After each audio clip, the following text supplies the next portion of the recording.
Yes, buckle your seatbelt.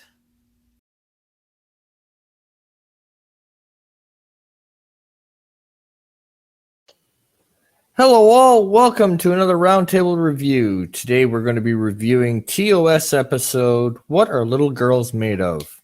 Besides sugar and spice. Okay, I made the joke. Cap, Trek, how are you doing today? I'm doing all right. How are you? Not too bad. Vance, how are you doing? Oh, man, that was good stuff, man. That was a dad joke 101. That's what that was. All right. So, Cap, what was your initial thought on this episode? You know, I'd really love to hear Vance's viewpoint first, because obviously he's on something damn good right now. Anytime you got Kirk in a cave grabbing a rock that looks like a dildo, it's a good time. And I love it because he's not only grabbing a rock, but he's running from a giant man. So, woohoo! Named Rock. Yeah. I love it. I love it. Show me a good time. Of course, Nothing Vance goes for the dildo-looking rock. Yeah, that's... And then the robot named Rock. Yeah. Count me in. Double snap. Oh my goodness. Yeah, well, you know what? I'll say this. It wasn't that bad of an episode. Not really. You had Lurch in there. Fuck yeah. Yeah, well, that's what I was thinking. You got Lurch. You've got a dildo. You've got it's a party.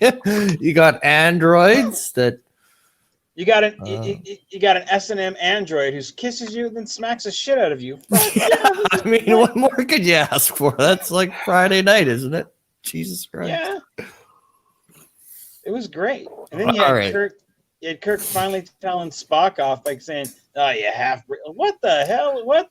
Okay, that's the only part of this episode that doesn't add up. It is the only part of this episode that makes no sense to me. Right? Yeah. How did Kirk know the subliminal messages? Like, what? How did Spock know? Like, none of that makes any sense. What did later on in the series, did they have like a huddle up? Okay, so if I'm ever trapped on in a cave, and they're transporting my mind and consciousness into an android, I'm going to implant this phrase into the android, and then you'll know it's an android. Like, when did this conversation happen? Over tea the other day, or what the fuck? Because more to the point, how did the android not know? Oh, Spock and I have this subliminal plant. Like, the whole thing is like, how did Kirk know this is going to implant a subliminal message? Like, that whole thing. Although it's cool that he was able to do it, it makes no sense. No, you didn't lay the groundwork for. How did you know that would work? It's the only part of the episode, really. I mean, because it's okay, yeah, android, crazy doctor. Yep, this is all good. This, the story has been told before. It can be told again. Okay, this is cool. Well, but to be realistic, it's been told several times since. This is the first time it's been told. Like, this is kind of one of the first times it's been told. In the 60s. Yeah, and I mean, it wasn't like if it would have been Picard, right, and Riker, then Picard's clone would have done something. He'd have been like, "Man, you hairy bastard! I really loved you without the beard." Like, that would have been like, "Wait, what? Oh man, I always thought you liked rubbing my beard." Instead of engage, he said, "Get her done." Something. There'd be something that would be uncharacteristic of Picard that would tip Riker off. And as we've seen in the one episode, it takes a shit ton for Riker to finally go, yeah, that's not Picard. Yeah, him singing with the crew. Yeah, him singing with the crew. Yeah. Yeah, I mean, that took a shit ton for him to finally go, yeah, there might be something wrong with the captain. He's not going to get it on a subtle hint of, well, you damn half-breed, this isn't going to work. And Yeah, there's for no Sp- setup to why this works, which irks me. For Spock, it's just Kirk not acting like he wants to blow the dude. He's like, oh, dang it. You don't want to get on your knees while I'm here? God, something's off with the captain today, So, it's... And then on top of that, okay, let's say by some miracle he understands that this means that it's not the captain. Okay, then how does he know that he needs him to beam down with a security party? Right? Like, there's just, this is the part of the story that everything goes to hell. But everything else, I could be okay with. The android, the doctor being an android, that was a tell right away. I mean, once you start... The dildo in the cave. Yeah, everything in the story. That was on the prop department. Somebody lost a bet, and they go, okay, this is what you're going to shape it as. This will look funny on screen. Somebody got drunk. I like how that person earned their job. They're like, we're going to spray paint this and hope it gets by. And God damn it, 40 years later, 50 years later, it's still here. It's a meme on the internet where we're all like, yep, Kirk's holding a dildo. It's great. Yeah, exactly. It's like, oh, well, whatever. It made it through the prop department, so yay them. But, I want that prop. I want to put that in the background of my quarters in my film. That's the only reason why I make fan films. I'm still trying to make that prop. And you got to put on you got to put a plaque on it once held by Kirk. You just got to. You got to put the damn plaque on the thing that says once held by Kirk. I'm going to have my character trip and fall and it smacks me in the face. I'm going to repeatedly. Yeah. I like that joke has been done to death. I feel like we've steered off the episode here, but I like where this is going. Just a little bit. But I mean, let's be honest. We never really go scene by scene. We just give a round table discussion on the episode because many people do the scene by scene, and that's never been my scene. Ha! No. Oh yeah, another dad joke. Yeah, we went straight for the sex toys on this one. Disturbed. We know that. So. Yeah, no, we went straight for the sex toys on this one. Yeah. Well, it's whatever it is, time in the morning that we're recording this, but yeah. So no, I liked this episode. I really did. I felt there was enough of. I felt like there was enough of positivity, despite all the killing and whatnot. I thought it was just enough 60s jazz and whatnot going on in there. There was enough sci-fi going on in there. It had a lot of interesting themes. This was classic Star Trek at its best. The characters knew who they were. We didn't have enough of the crew in there, but it was just enough to get to know some of the people. And you got a little bit of Nurse Chapel in there. So it was good. And Lurch killing people. Yeah, dude. Anytime you bring Lurch in, awesome. I mean, you were waiting for the Addams Family theme to click when he came on screen. But I mean, it was decent. It was all around. It was good. I mean, my major nitpick is the fact that how the hell was that assigned to Spock? Because that makes no sense. There's no setup for it. There's nothing. It's just all of a sudden this phrase from Kirk means this to Spock for no apparent fucking reason, but it's in the script. Yeah, that's something that it's like that's kind of hokey. But I mean, outside that one segment, I can kind of overlook it. But I mean, again, you got to look at it from that was the '60s. Whatever. They needed somehow to let Spock know. I can kind of overlook that. That's kind of dorky, but you're talking about robot Lurch, robot Captain Kirk, sexy robot getting kisses and whatnot. It is what it is. So what happened was they spent so much time thinking about how they were going to get this dildo past the hold on just a second. My boss has a theory on this. Hold on just a second. Okay.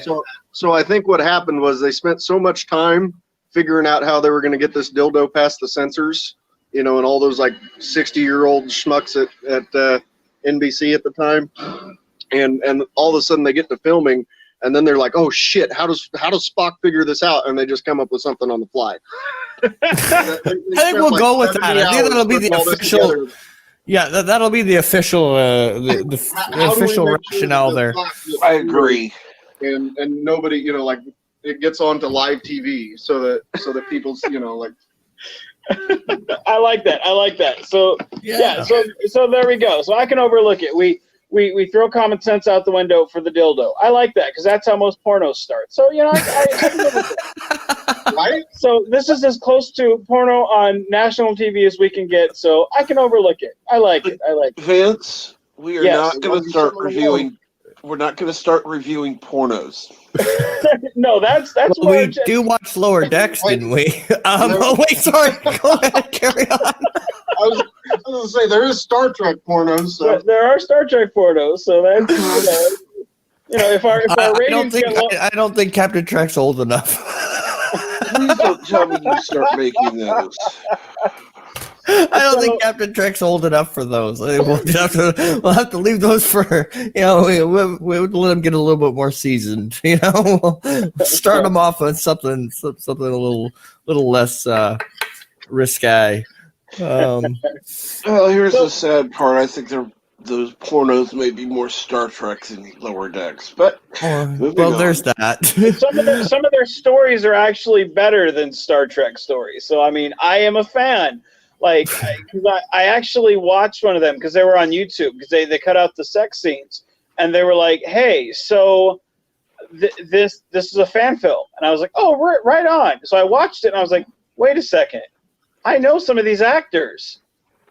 I know some. Wait a second, this isn't a fan film. This is a porno because I know. Hey, porn stars can be fans of Star Trek too. That is very true. In their off time, maybe they don't know how else to make a movie, so they just make a porno. Wait a second. So you're saying I could make that type of? There's hope for me yet. Hey guys, I know what my next fan film's going to be. So there's coming next spring from No Budget Productions. Beat Me Up, Scotty. What's going to happen if you do that? Find the Tribble. That's what. Oh yeah. You know what's going to happen? This recording's gone to hell. If Bernard goes there, Captain McKnight is going to have to as well. Fuck that. So they can stay home. Jesus. So that being said, before this gets any more worse or better, depending on and I don't want you to hit that like button. Please don't. Do not like this episode. Do not like and subscribe. If we jump up to like 10,000 subscribers. Okay. So just remember everyone, you got to go and subscribe to No Budget Productions on YouTube. You gotta, in every comment of every video, you have to go, we need the film Beat Me Up, Scotty. In every single one of his comments, I want to see Beat Me Up, Scotty. Hashtag find the Tribble. Hashtag find the Tribble. There we go. It's even easier. Jesus. I like it. Oh boy. So that being said, let's call it. What was your rating on this episode, Ramblin'? I'll give it a 6. It was enjoyable. Right on. What about you, Cap? 7. Very fair. That's. I gotta say this is probably an 8 for me. For the first season, it doesn't really. I'd say if this was a second season, I would rate it lower. But being a first season, this is pretty high. It's pretty solid. It's one of the better ones of the first season, I think. They're starting to find their footing really well, and I think it's pretty solid. It's rewatchable. And it's not too forgettable. So it's pretty good. You've got some standout moments, and you've got some good story ideas. And it inspired hashtag Find the Tribbles. So I mean, it's good deal all over. So There we go. Yeah, like I said, for me, it's a 6. It was enjoyable. The only major irk, like I said, was the whole how the hell did Spock know that wording meant something other than, him walking around and smacking Kirk upside the head. But, other than that, it was decent. It was watchable. It was enjoyable. I laughed at a couple of moments. Cap, Yeah. final thought? No, this was a good, solid episode. Watching it with Vance gave me a new point of view, and I'm wondering if I should keep recording with him. Did we go and corrupt you, Cap? We're sorry. All right. And with that said, please like, share, subscribe, comment, and make sure you like, share, and subscribe to Captain Trek, Vance Major at No Budget Productions. Both their channels are in the description below. And make sure we get that hashtag Find the Tribbles like everywhere. Just everywhere. Even Vance isn't even on Twitter. Post it on Twitter. Just all over the place. Everywhere. And till next time, take her easy, folks.